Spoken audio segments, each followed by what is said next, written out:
Hey everyone, welcome to my YouTube channel. Today we are gonna read chapter from the book Footprints Without Feet, The Midnight Visitor. ये story based है एक spy पे, secret agent, जिस story में हमें तीन possible a secret agent is expecting to get a very important report. Another secret agent, Max, threatens him with a pistol, demanding the report.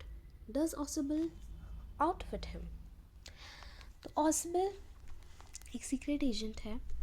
A secret agent is expecting, और वो expect कर रहा है कि उसे एक बहुत ज़्यादा इम्पॉर्टेंट रिपोर्ट आने वाली है. उसके पास एक बहुत ज़्यादा इम्पॉर्टेंट रिपोर्ट आने वाली है और उसको वो एक्सपेक्ट कर रहा है कि बस आने वाली है. लेकिन स्टोरी में अनदर सीक्रेट एजेंट जो कि मैक्स होता है, वो उस इम्पॉर्टेंट रिपोर्ट को लेना चाहता है और वो उस वजह से उसको एक पिस्टल से उसको धमकाता है ऑसिबल को, डिमांडिंग द रिपोर्ट. और रिपोर्ट उसको चाहिए, वो रिपोर्ट वो खुद लेना चाहता है, इस वजह से वो उसे थ्रेटन करता है. Does ऑसिबल outwit him? क्या जो हमारा ऑसिबल है, क्या वो सब कुछ उसे जो वो चाहता है वो उसे दे देगा? तो ये तो हमें स्टोरी पढ़ने के बाद ही पता चलेगा. Here the story starts. Ausable did not fit any description of a secret agent Fowler had ever read.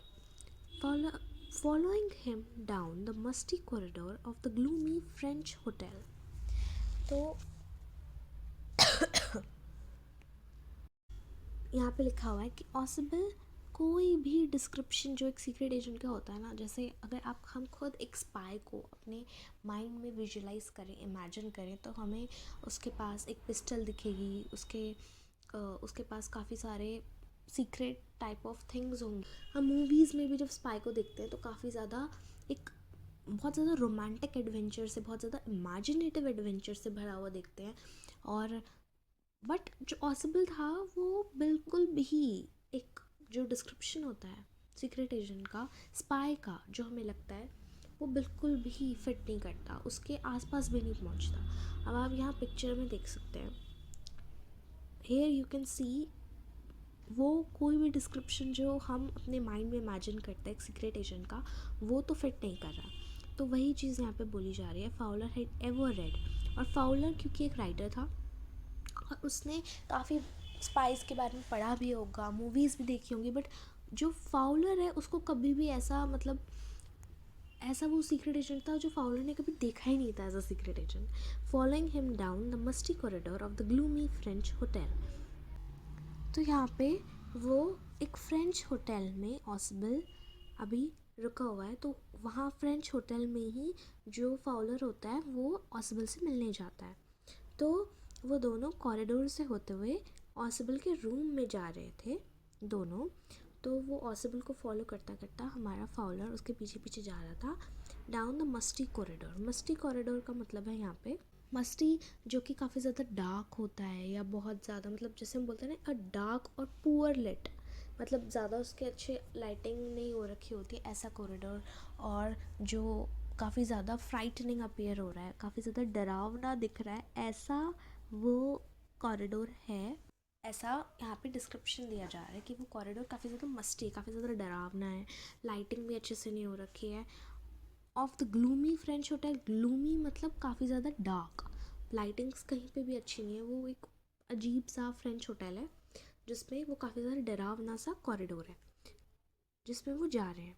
Where Ausable had a room, जहाँ पे ऑसिबल का रूम था उस फ्रेंच होटल में. Fowler felt let down.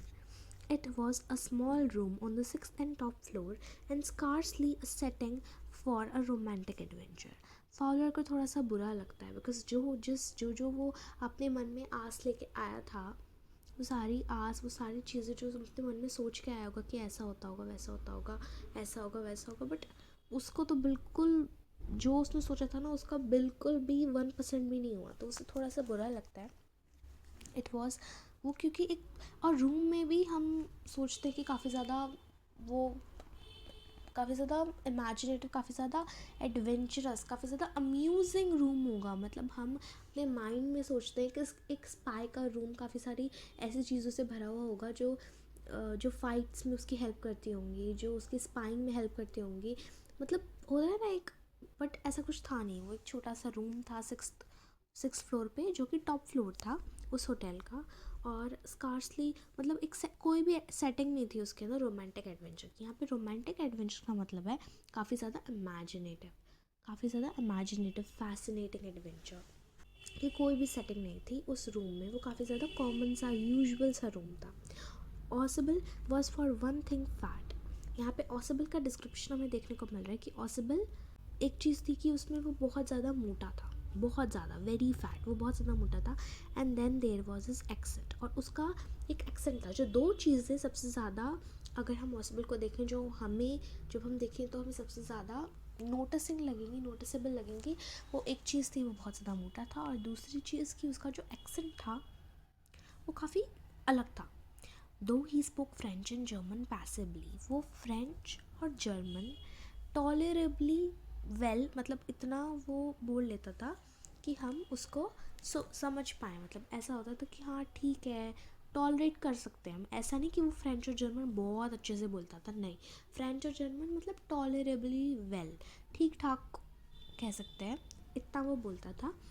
He had never all together lost the American accent, और उसके साथ साथ वो अपना अमेरिकन एक्सेंट भूला ही नहीं था। वो चाहे फ्रेंच बोले चाहे जर्मन बोले, वो अमेरिकन एक्सेंट नहीं भूला था। बॉस्टन से वो पेरिस आया उस एक्सेंट को लेके 20 ईयर्स अगो, मतलब 20 साल हो गए उसको बॉस्टन से पेरिस आए हुए, तब भी उसका वो एक्सेंट नहीं गया है। You are disappointed Ausable said Weasley.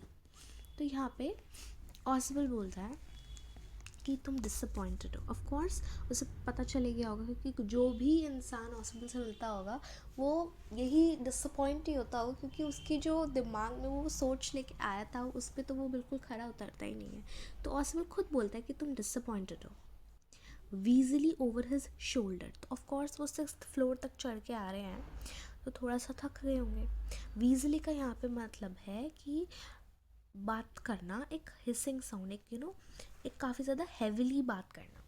सांस लेते लेते हम जैसे बात करते हैं ना, हमारी सांस हाफ रही होती है, ऐसे काफ़ी ज़्यादा हैविली वो बात बोलता है। वीजली का मतलब है यहाँ पे ओवर हिज शोल्डर, और उसके शोल्डर पे हाथ रख के वो बोलता है, you were told that I was a secret agent, a spy dealing in espionage and danger. तो हमें बताया गया था कि मैं एक सीक्रेट एजेंट हूँ, एक स्पाई हूँ, जो कि डील करता है स्पाइनेज और डेंजर से। डेंजर तो वी ऑल नो, राइट।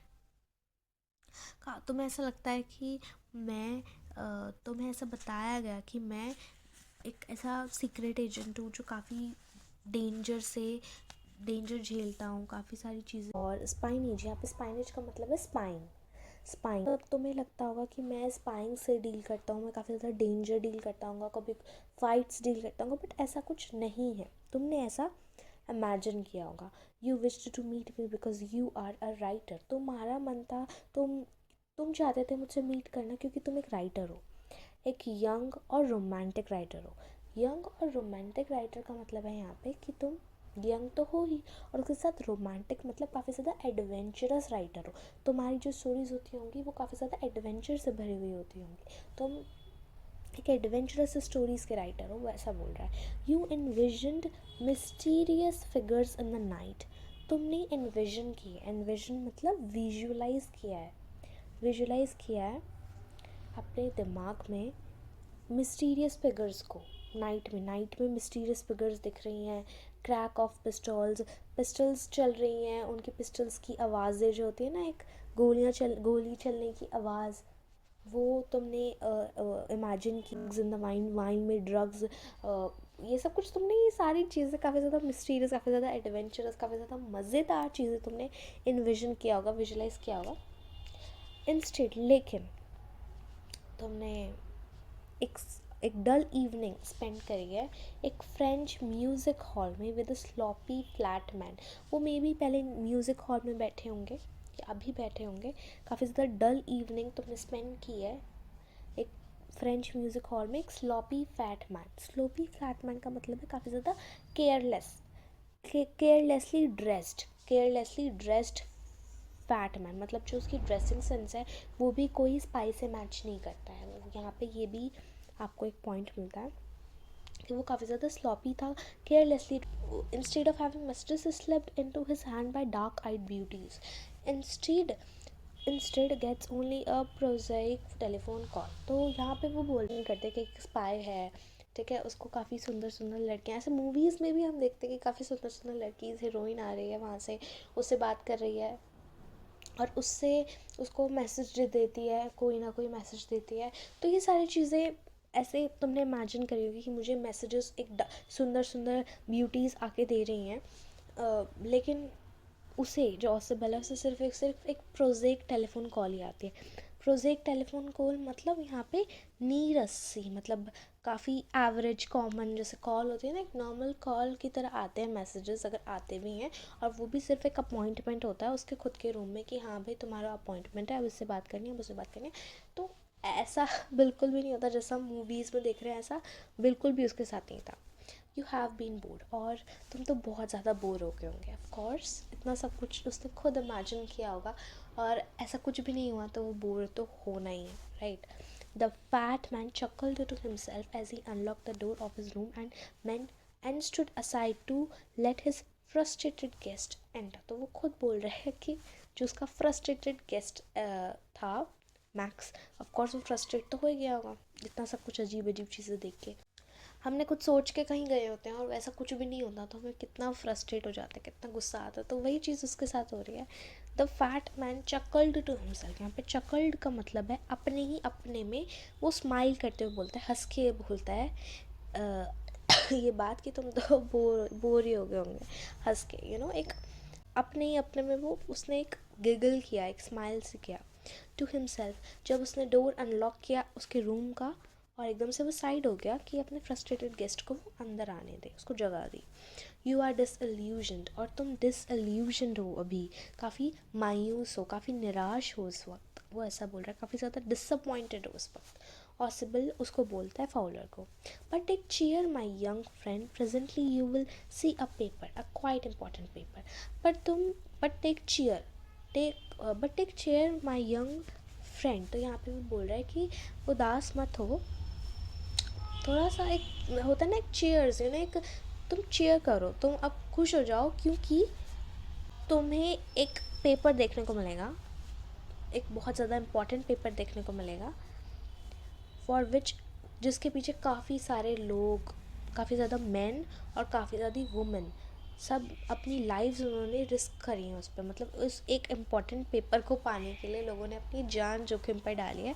इतना ज़्यादा इम्पॉर्टेंट वो पेपर है, बहुत लोग उस पेपर के पीछे पड़े हैं। Come to me some day soon, that paper may well affect the course of history, in that thought is drama, is there not। तो वो यहाँ पे बोलता है कि प्रेजेंटली यू विल, तुम एक पेपर देखने वाले हो, काफ़ी ज़्यादा इंपॉर्टेंट पेपर, वो आने ही वाला है, उसके पास वो पेपर आने ही वाला है, पहुँचने ही वाला है, ऑसिबल के पास, वो ऐसा बोल रहा है। Some day soon that paper में will affect the course of history, और वो जो पेपर है वो एक ना एक दिन, जो कोर्स ऑफ हिस्ट्री है ना, चीज़ है जिससे हिस्ट्री बदल जाएगी, वो चीज़ बहुत ज़्यादा, वो एक पेपर किसी ना किसी दिन ऐसा करेगा। क्या is that thought is drama, क्या ये जो थॉट है ये तो ड्रामा है ना, वो ऐसा बोलता है, क्या नहीं है, वो ऐसा फाउलर से पूछ रहा है।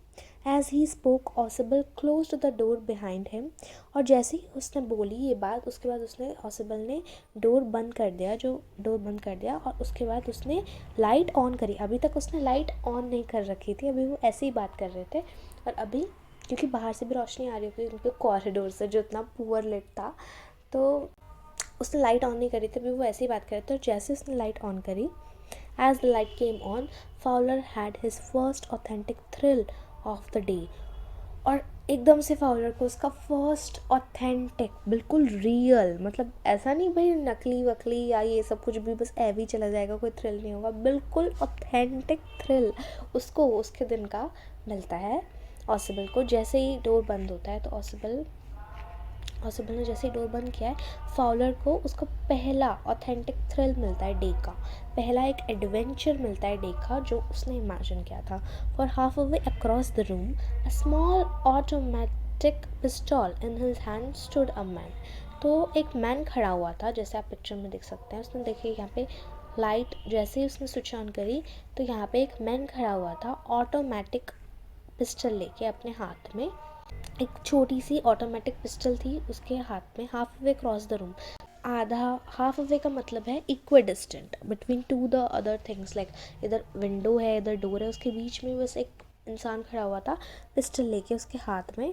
ऑसिबल ब्लिंक्ड अ फ्यू टाइम्स, तो वो उसने थोड़ी देर अपनी पलकें झपकाई, क्योंकि ऑफ कोर्स हम जैसे कोई चीज़ देखते हैं तो हमें लगता है नहीं नहीं ऐसा थोड़ी ना होगा, तो हम अपनी पलकें झपकाते हैं कि नहीं हमें गलत दिख रहा है। तो वही ऑसिबल ने किया, अपनी पलकें झपका के सोचा कि नहीं ऐसा नहीं है। Max, he wheezed, "You gave me quite a start. I thought you were in Berlin. What are you doing here in my room?" तो यहाँ पे ब्लिंक करने के बाद जो ऑसिबल है वो बोलता है मैक्स, उसे पता था कि वो कौन है। तो वीज्ड मतलब काफ़ी ऐसे भारी वे में, काफ़ी हैवीली उसने ऐसा बोला विद ब्रेथिंग साउंड के साथ। मैक्स ने बोला, मैक्स, ऑसिबल ने बोला, max, "you gave me quite a start." तुमने मुझे एक अच्छा स्टार्ट दिया। दिन का, ऑफ कोर्स जो ऑसिबल था उसने कहा तुमने मुझे काफ़ी अच्छा स्टार्ट दिया, मुझे ऐसा लगा कि तुम बर्लिन में हो, तुम यहाँ पे क्या कर रहे हो मेरे रूम में। वो उससे मैक्स से पूछता है।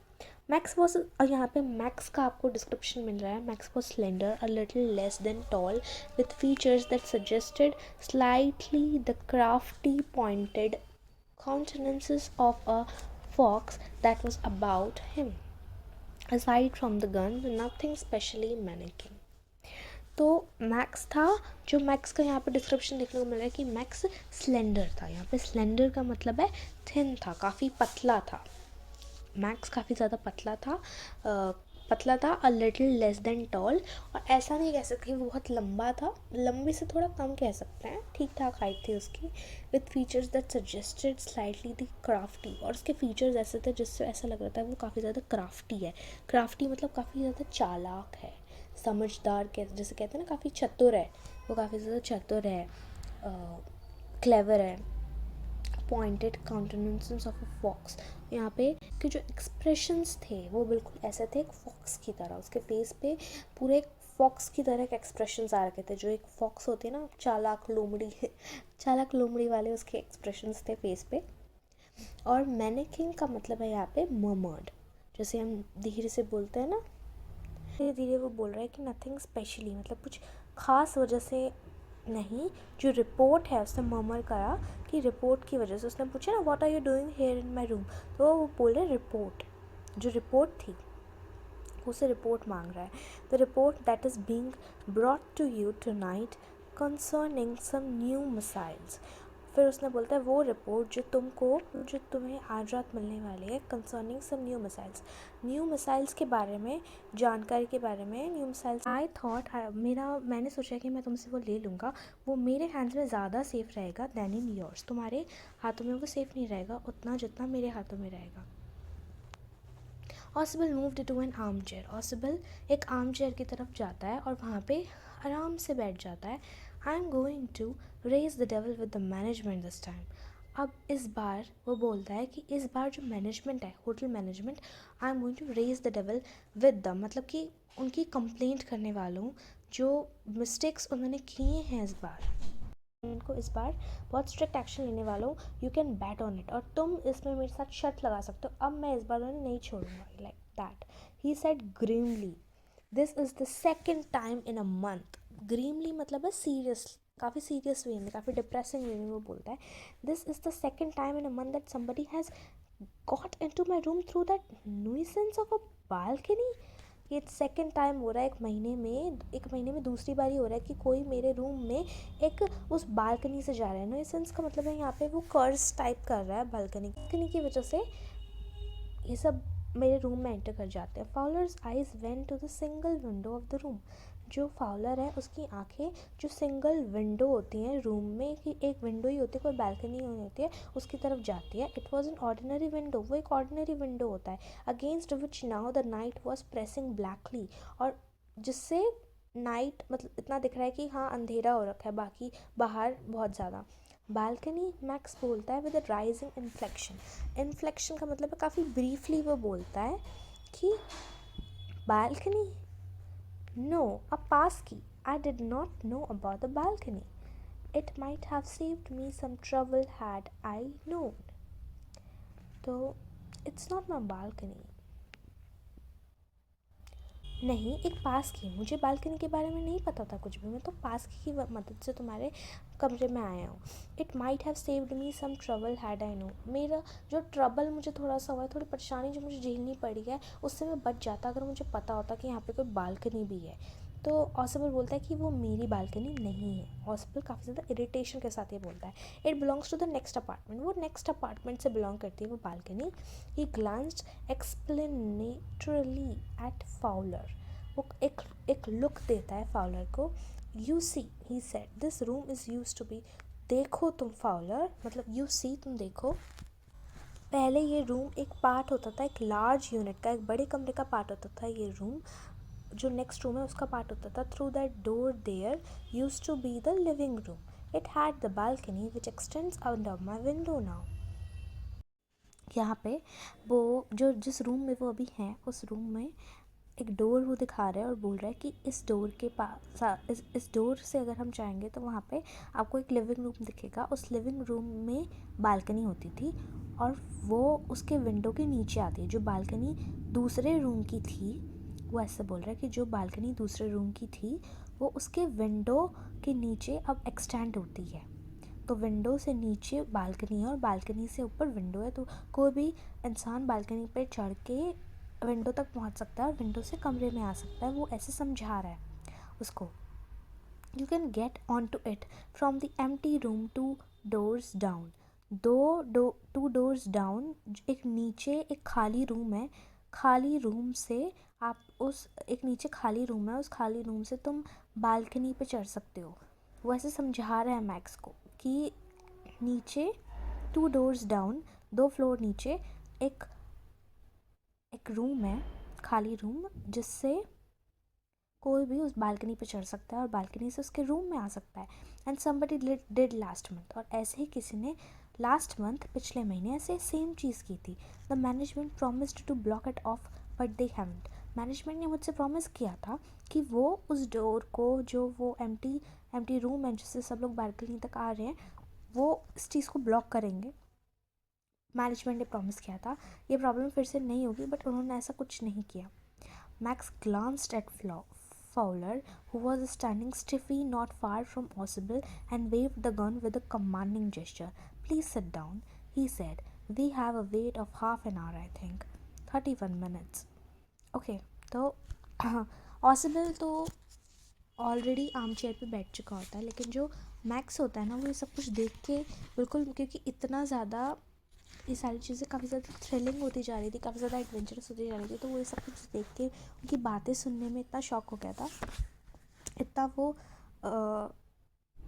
जैसे ही हमारा जो मैक्स है, मैक्स ने एकदम से एक लुक दिया फाउलर पे, एकदम से उसकी नज़र पड़ी फाउलर पे, जो कि काफ़ी ज़्यादा स्टिफली खड़ा था. स्टिफली मतलब काफ़ी रिजिड तरीके से एकदम खड़ा हुआ था, एकदम बिल्कुल, क्योंकि वो एक टाइप ऑफ शॉक था ये सब कुछ देख के, ये सब कुछ क्या हो रहा है, काफ़ी थ्रिलिंग, राइट. तो नॉट फार फ्रॉम हॉस्पिटल से ज़्यादा दूर नहीं, बट काफ़ी ज़्यादा रिजिड तरीके से वो वहाँ पे खड़ा हुआ था. And wave the gun with a commanding gesture, एक कमांडिंग जेस्चर से वो गन उसकी तरफ वेव करता है और बोलता है कि प्लीज़ बैठ जाइए.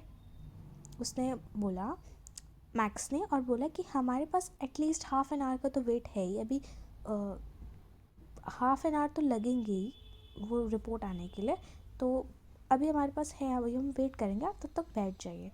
उसे मुझे ऐसा लगता है. तो तब ऑसिबल बोलता है 31 मिनट्स का वेट है, said मूडली,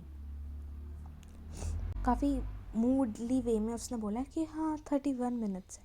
the appointment was for 12:30. I wish I knew how you learned about the report, max. वो बोलता है कि जो अपॉइंटमेंट है वो 12:30 का है. वो बोलता है कि जो अपॉइंटमेंट था वो 12:30 का था.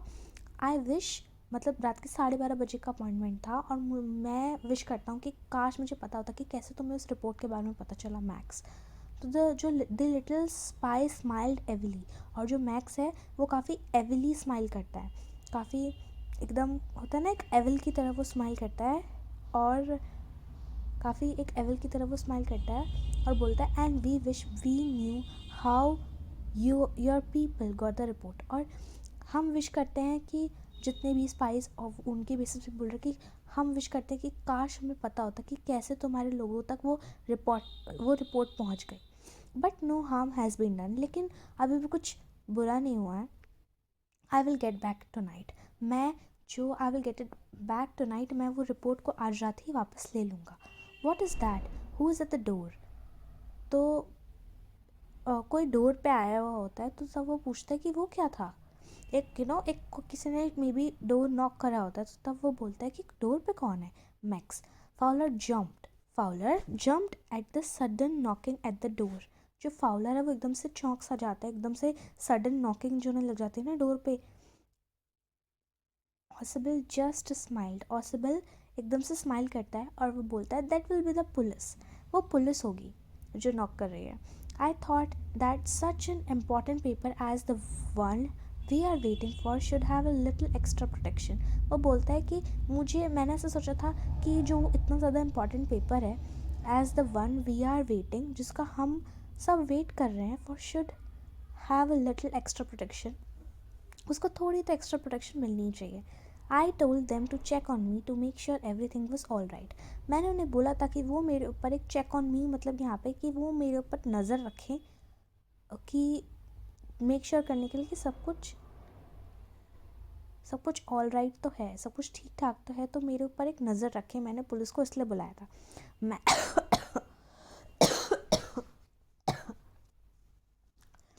Max bit his lip nervously. अब मैक्स एकदम से अपने होठों को चबाने लग जाता है नर्वसली कि अब क्या होगा क्योंकि उसे कुछ समझ नहीं आया। That knocking was repeated. अब जैसे फिर से कोई नॉक करे जा रहा था। What will you do now max, ऑसिबल बोलते हैं अब तुम क्या करोगे max. If I do not answer the door they will enter any way. अगर मैं डोर को आंसर नहीं करता हूँ, अगर मैं डोर नहीं खोलता हूँ, तब भी वो तो अंदर घुस ही जाएंगे। द डोर इज़ अनलॉक, क्योंकि जो डोर है वो अनलॉक्ड है। Okay, and they will not hesitate to shoot, और वो बिल्कुल भी हेजिटेट नहीं करेंगे शूट करने के लिए। Max face was black. एकदम से जो मैक्स का फेस होता है वो बिल्कुल गुस्से से, मैक्स का फेस जो होता है वो गुस्से से काला पड़ जाता है। As he backed swiftly towards the window, और वो एकदम से पीछे जाने लगता है जल्दी जल्दी विंडो की तरफ। ही swung a leg over the सिल। सिल यहाँ पे बॉटम पार्ट, जो बॉटम पार्ट है विंडो का, जो बॉटम पार्ट होता है उसके बारे में बोला जा रहा है। सिल, उसने अपना एक लेग सिल के दूसरी पार, मतलब विंडो के दूसरी पार अपना लेग वो करता है और सेंड देम अवे, और फिर एकदम से वो वार्न करता है कि उन्हें यहाँ से बाहर भेजो, यहाँ से दूर भेजो। I will wait on the balcony, मैं बालकनी में वेट करूँगा और उन्हें दूर भेजो, यहाँ से रफ़ा दफ़ा करो उन्हें यहाँ से। मैं तब तक बालकनी में वेट करता हूँ। और I will shoot and take my chances, वरना मैं शूट करूँगा और मैं भी अपने चांसेस, मतलब मैं ऑफकोर्स उसके पास भी गन थी, राइट। टेक द चांसेस का मतलब है यहाँ पे टू डू समथिंग रिस्की, कि मैं भी कुछ रिस्की करूँगा। फिर The knocking at the door became louder and a voice was raised. Mr. Oswald, जो knocking थी डोर पे वो बहुत ज़्यादा बढ़ जाती है, और फिर वॉइस एकदम से आने लग जाती है कि mister ऑसिबल keeping his body twisted so that his gun still covered the fat man.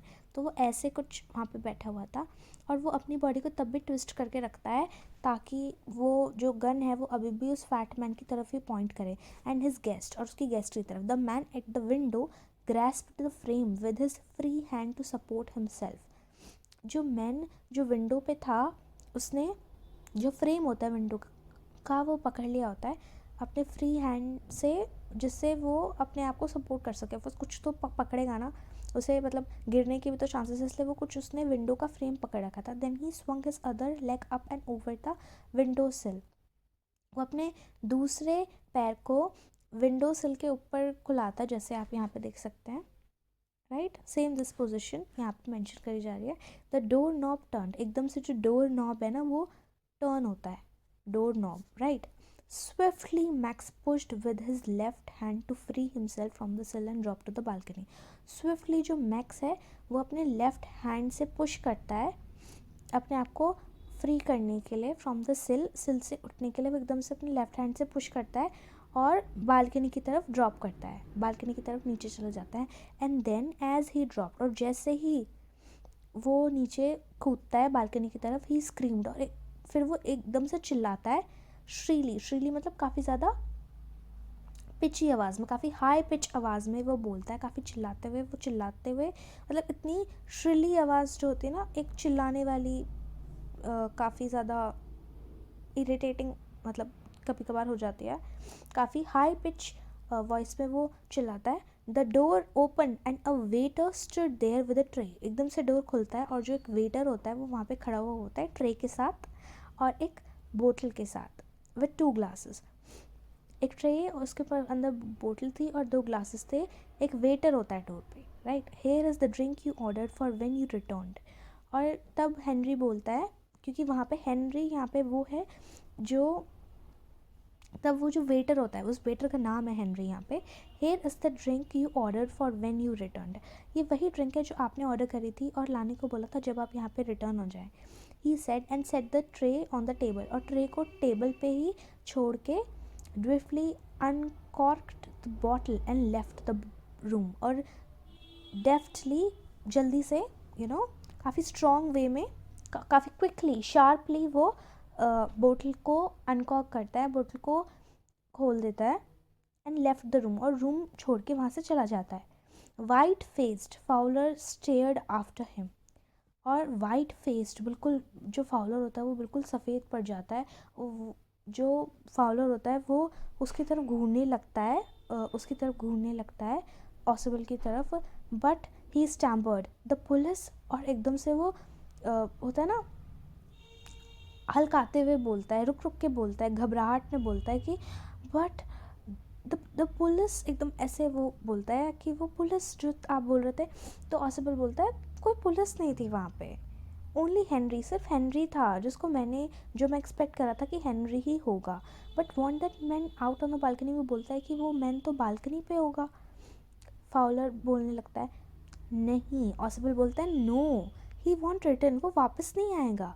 You see, तुम देखना मेरी my young friend, there is no balcony. क्योंकि कोई बालकनी है ही नहीं. So this was like the turning point. ये जो मेन पॉइंट था स्टोरी का, काफ़ी ज़्यादा थ्रिलिंग पॉइंट था ये स्टोरी का.